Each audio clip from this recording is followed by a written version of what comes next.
Sinnar MIDC मध्ये साबण तयार करणाऱ्या कंपनीला भीषण आग लागली आहे। साबण आणि अगरबत्ती बनवण्याच्या केमिकलला आग लागल्याची माहिती मिळतेय। मोहदरी वन उद्यान जवळच्या विमा एरोमॅटिक्स कंपनीमध्ये ही आग लागली आहे।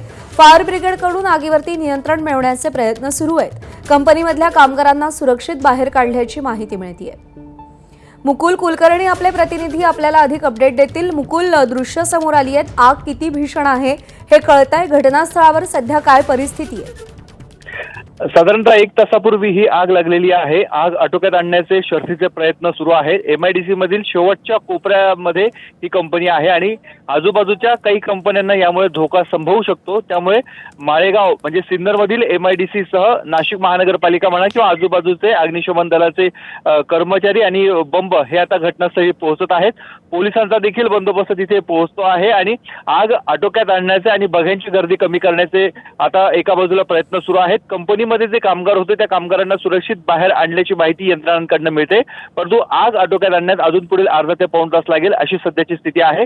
सध्या आग नियंत्रणात जरी नसली तरी बऱ्यापैकी आगीवर अंकुश होण्यात प्रशासनाला यश आलं आहे। मुकुल, धन्यवाद दिलेल्या या सगळ्या सविस्तर माहितीसाठी। राज ठाकरेंनी राष्ट्रवादीचा राष्ट्रीय अध्यक्ष पाटील हवा पटेल नाही असा टोला लगावला होता आणि त्याला प्रफुल्ल पटेल यांनी उत्तर दिलंय। राज ठाकरे आमच्या पक्षाचे नेते आहेत का, त्यांनी आम्हाला सांगू नये असं उत्तर प्रफुल्ल पटेल यांनी दिलंय। तर त्यावर आता संजय राऊतांनी प्रफुल्ल पटेल यांना डिवचलंय। महाराष्ट्राला आणि अजित पवारांच्या राष्ट्रवादीला पटेल असंच करा असा टोला संजय राऊतांनी लगावलाय। काय राज ठाकरे वाकरे माझा काय संबंध आहे? ते माझ्या पक्षाचे व्यक्ती आहे का? त्यांनी ठरवायचं आहे की माझ्या पक्षाचा विधिमंडळाचा नेता कोण की अध्यक्ष कोण? आम्ही काय राज ठाकरे किंवा इतर कोणाचे सकाळची जे 9 वाजताची जे तुमची बुलेटिन आहे की वगैरे वगैरे किंवा कोणी तेलंगणाच्या वार आहे, हे सगळे लोक येऊन आम्हाला सांगतात की आम्ही आमच्या पक्षामध्ये काय करायचं? आम्ही योग्य निर्णय घेतलेला आहे पहिला, आणि दुसरा योग्य निर्णय घेण्याच्या आम्ही प्रोसेसमध्ये आहोत। ठाकरे बाकरे भाकरे वगैरे जे का बोलतायत, पण महाराष्ट्राला पटेल असंच करा एवढंच मी सांग। महाराष्ट्राला आणि मराठी माणसाला जे पटेल तेच करा। अजित पवारांचा पक्ष हा पवारांचा पक्ष होता, पटेलांचा पक्ष नव्हता। तर त्यांनी चिडचिड करू नये। प्रफुल्ल पटेल हे त्यांच्या पक्षाचे नेते आहेत, त्याहीपेक्षा ते मोदी आणि शहांचे भक्त आहेत जास्त। त्यांनी त्यांचे ते कार्य करत राहावं, पण अजित पवारांच्या पक्षाविषयी निर्णय घेण्याचा पूर्ण अधिकार त्यांच्या पक्षाच्या लोकांनाच आहे। पार्थ आणि जय पवार यांनी विद्याप्रतिष्ठानच्या मैदानात पाहणी केली आहे। अजित पवारांच्या स्मारकाची जागा निश्चित होण्याची शक्यता आहे। शरद पवारांच्या बैठकीनंतर पार्थ आणि जय पवारांकडून पाहणी करण्यात आली। ज्या ठिकाणी अजित पवारांवर अंत्यसंस्कार झाले त्या ठिकाणी पार्थ आणि जय यांच्याकडून पाहणी केली गेली। काही वेळापूर्वी शरद पवार, जय पवार, पार्थ पवार आणि विजया पाटील यांच्यामध्ये बैठक झाली होती।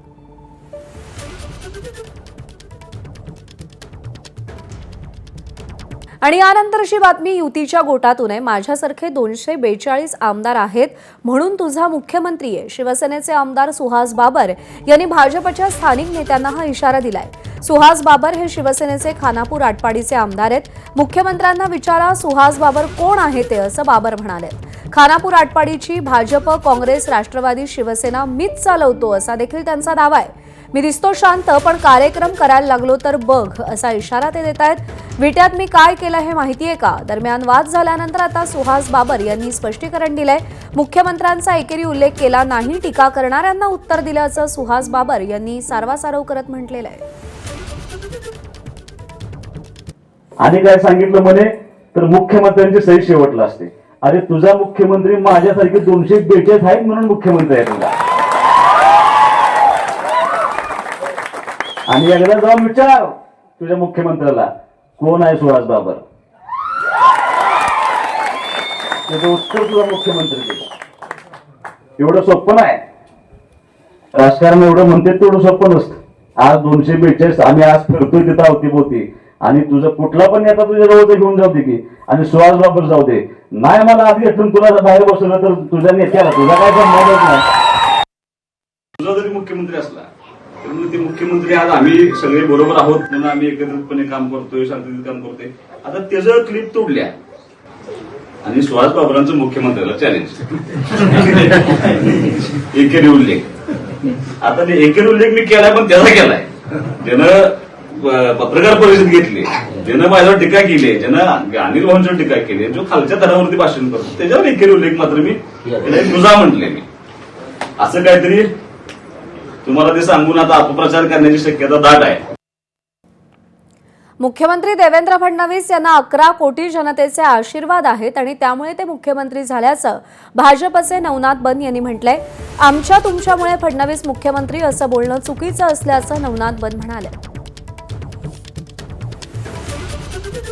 खरं तर मुख्यमंत्री देवेंद्रजी फडणवीस यांना महाराष्ट्रातल्या 11 कोटी जनतेनं आशीर्वाद दिले. 11 कोटी जनतेच्या जीवावर देवेंद्रजी फडणवीस निवडून आले. आमच्यामुळं आले, तुमच्यामुळं आले असं बोलण्याचा अधिकार कुठल्याही आमदाराला नाही. मी तो व्हिडिओ बघितला नाही, व्हिडिओ बघून त्याबद्दलचं उत्तर देतो. सांगोल्यामध्ये एकमेकांचे कट्टर प्रतिस्पर्धी असणारे शिवसेनेचे शहाजीबापू पाटील आणि शेतकरी कामगार पक्षाचे आमदार डॉक्टर बाबासाहेब देशमुख यांच्यात आता जुगलबंदी रंगली आहे. कोळा येथील सभेत बोलताना शहाजीबापू पाटील यांनी निवडणुकीनंतर एक अर्ज दिला तर तुला तुरुंगात जावं लागेल असा इशारा शेकाप कार्यकर्त्याला दिला होता. यानंतर आक्रमक झालेल्या शेकाप आमदार डॉक्टर बाबासाहेब देशमुख यांनी थेट शहाजीबापू पाटलांना आव्हान दिलं. मी गणपतरावांचा नातू आहे, माझ्या कार्यकर्त्याला तुरुंगात काय घालता, सरकार तुमचंच आहे, हिम्मत असेल तर मलाच तुरुंगात घालून दाखवा असं थेट आव्हान त्यांनी दिलंय. किरण्याला सांगा हे तुझ्या पत्र तुझ्या विरोधात 14 वर्ष तुझा तुरुंगात घालावं लागते, एवढं बोगस तू आपली त्या ठिकाणी करून ठेवू. बापू माझ्या कार्यकर्त्याला जेलमध्ये घालण्यापेक्षा तुमचं सरकार आहे, मी गणपतराव देशमुख साहेबांचा नातू आहे, मला जेलमध्ये घालून दाखवा. कशाला गरीब. मुंबई महानगरपालिकेतील महापौर आणि उपमहापौर निवडणुकीच्या पार्श्वभूमीवर राजकीय हालचालींना वेग आलाय.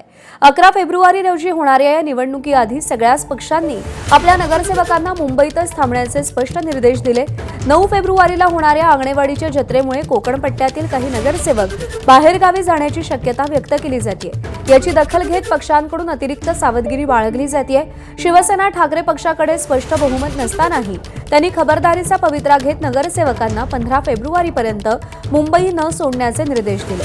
महापौरांपदाची निवडणूक तोंडावर असताना संख्या अबाधित ठेवण्यासाठी सगळ्याच पक्षांनी नगरसेवकांवरती लक्ष केंद्रित केल्याचं चित्र आहे. त्यामुळे पुढील काही दिवस मुंबईतील राजकीय घडामोडींना अधिक वेग येण्याची शक्यता आहे. केंद्रीय वाणिज्य मंत्री लोकसभेत भारत अमेरिका व्यापार करारावरती निवेदन देत होते आणि त्यावेळी विरोधकांनी प्रचंड गोंधळ घातला. तसंच विरोधकांकडून घोषणाबाजीही करण्यात आली. त्यामुळे लोकसभेचे कामकाज दुपारी 2 वाजेपर्यंत तहकूब करण्यात आले. दरम्यान भारत अमेरिकेतील व्यापार करार भारतीय शेतकऱ्यांच्या हिताचं रक्षण करण्यात आल्याचं गोयल म्हणालेले आहेत. या करारामुळे भारतीय शेतकऱ्यांच्या हिताला धक्का लागणार नसल्याचंही पियुष गोयल यांनी स्पष्ट केलं. महत्वपूर्ण और संवेदनशील क्षेत्रों की रक्षा करते हुए सर्वोत्तम संभव परिणाम सुनिश्चित करना चाहेंगे. इन वार्ताओं के दौरान भारतीय पक्ष अपने संवेदनशील क्षेत्रों विशेषकर कृषि और दुग्ध क्षेत्रों के हितों की रक्षा सुनिश्चित करने में सफल रहा है. लगभग 1 वर्ष तक चले कई दौर के विचार विमर्श के बाद दोनों वार्ताकार दल द्विपक्षीय व्यापार समझौते के कई क्षेत्रों को अंतिम रूप देने में सफल रहे. संसदेच्या पायऱ्यांवरती विरोधी पक्षांनी आंदोलन केले. राहुल गांधी आंदोलनात काळे कपडे परिधान करून सहभागी झाले. आंदोलनावेळी राहुल गांधी आणि केंद्रीय मंत्री रवनीत सिंग बिट्टू यांच्यात वाद झाला. राहुल गांधी यांनी बिट्टू यांच्याशी हस्तांदोलनासाठी हात पुढे केला तेव्हा बिट्टू यांनी हात मिळवण्यास नकार दिला. निलंबन झालेल्या खासदारांचं अभिनंदन करताना राहुल गांधी यांनी वेल डन बॉईज असं म्हटलंय. बिट्टू यांचा उल्लेख राहुल यांनी आपला गद्दार मित्र असा केला आणि त्यावर बिट्टू यांनी राहुल गांधी यांचा उल्लेख देश के दुश्मन असा केला.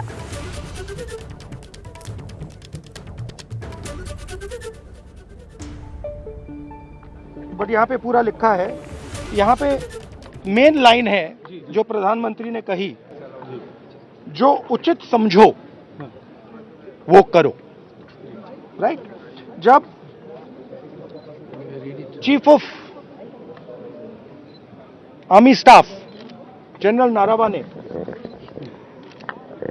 ने राजनाथ सिंह जी को फोन किया और कहा कि देखिए कैलाश रिज पर चाइनीज टैंक्स आ गए हैं, हमारी टेरिटरी है, कैलाश रिज पर चाइनीज टैंक्स आ गई हैं, हमें क्या करना है। पहले राजनाथ सिंह जी ने उनको रिप्लाई नहीं दिया। उन्होंने जयशंकर जी से पूछा, एनएसए से पूछा, राजनाथ सिंह जी से पूछा, कोई रिप्लाई नहीं आया। फिर उन्होंने राजनाथ सिंह जी को फोन किया। राजनाथ सिंह जी ने कहा कि मैं टॉप से पूछता हूं, राइट।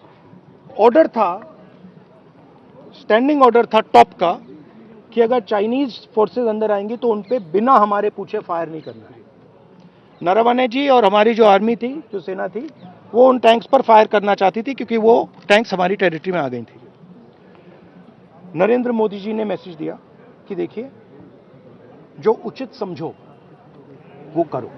मतलब नरेंद्र मोदी जी ने अपनी जिम्मेदारी पूरी नहीं की। उन्होंने आर्मी चीफ से कहा कि देखो भैया आपको जो करना है करो, मेरी बस की नहीं है।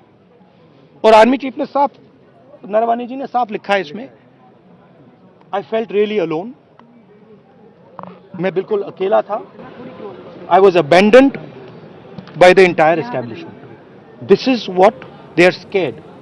शरद पवार गटानं एनडीएच्या पॉलिसीचा स्वीकार केला पाहिजे. राष्ट्रवादीचे ज्येष्ठ नेते धर्मराव बाबा अत्राम यांनी विलिनीकरणासंदर्भात आपली भूमिका मांडली आहे. सुनेत्रा पवारांचं नेतृत्व मान्य करून शरद पवार गटाचं विलिनीकरण राष्ट्रवादीत करावं. अजित पवारांनी विलिनीकरणाची कधीच चर्चा केली नाही असं अत्राम म्हणाले.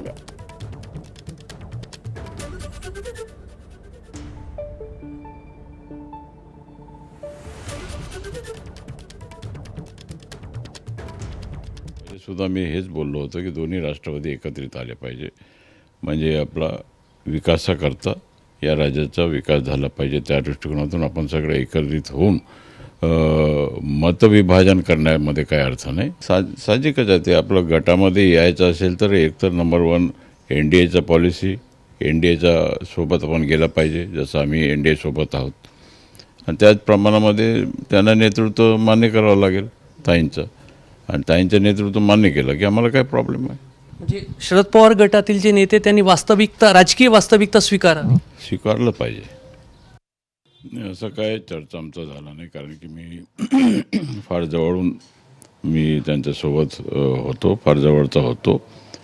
सुरुवातीपासून 90पासून आम्ही सोबत आहोत आणि शेवटच्या क्षणापर्यंत आम्ही त्यांच्यासोबत होतो, असं आहे. आणि असं काही चर्चा झाली नाही.